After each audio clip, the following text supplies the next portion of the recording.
Lately, I have been pondering the question, who am I in relation to my faith? To be honest, I haven't critically examined this question until now. I have sidestepped a deeper exploration of this question by offering a surface level answer. I tell myself, I'm a Christian, I attend church regularly, and I try to live a virtuous life. Yet, I can't help but feel that my self perception concerning my faith is not completely accurate. So today, I have decided to delve deeper into this question because I genuinely want to know myself and my faith.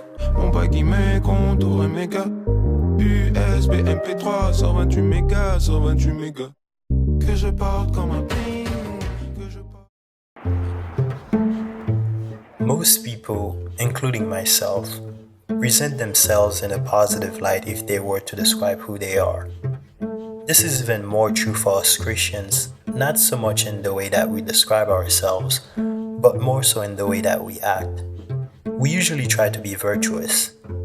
This makes sense because naturally it feels good to not only affirm oneself, but it also feels good to do the right thing. However, at the same time, everyone also has some unfavorable traits that they wouldn't use to define who they are. For me, the unfavorable trait that comes to mind when I think of who I am with regard to my faith is my lack of commitment to my Christian values. Being a Christian is a significant part of who I am, partly because I grew up in a Christian household, and I also feel a sense of peace with trusting Christ.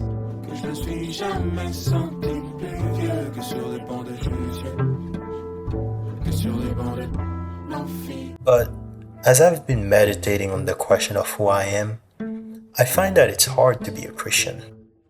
It's not my apparent failures that make it hard to be devoted to my faith, but the minor everyday missteps.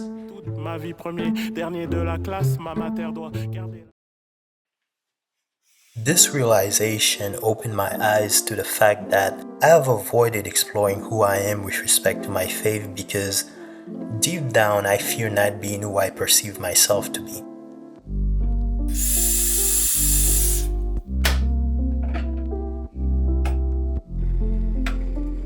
I am uncomfortable with facing the parts of myself that I find unappealing.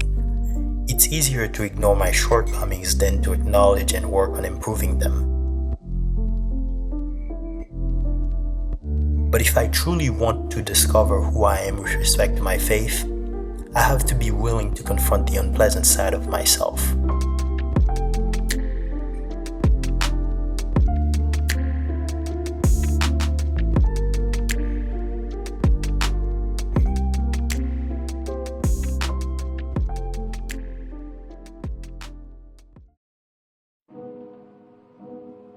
After much reflection, I concluded that the answer to my question is to pray and to be intentional. I don't have to be perfect. In fact, I can't be perfect. This whole time, I've presented a fake version of my faith to the world because it made it easier to ignore my failures. But this fake version of my faith left me feeling empty. However, now, by being intentional and by praying, I'm beginning to see that there is freedom in embracing the challenges that come with Christianity. Specifically, as I strive to hold on to my values, I feel less guilty and ashamed because I understand how my faith transformed my self-perception. It brings me closer to God. Trying to do the hard thing, even if it seems hard in the moment, brings me peace because at the end of the day, my conscience is clear. And now, I can say with confidence that I know who I am. I am a son of God.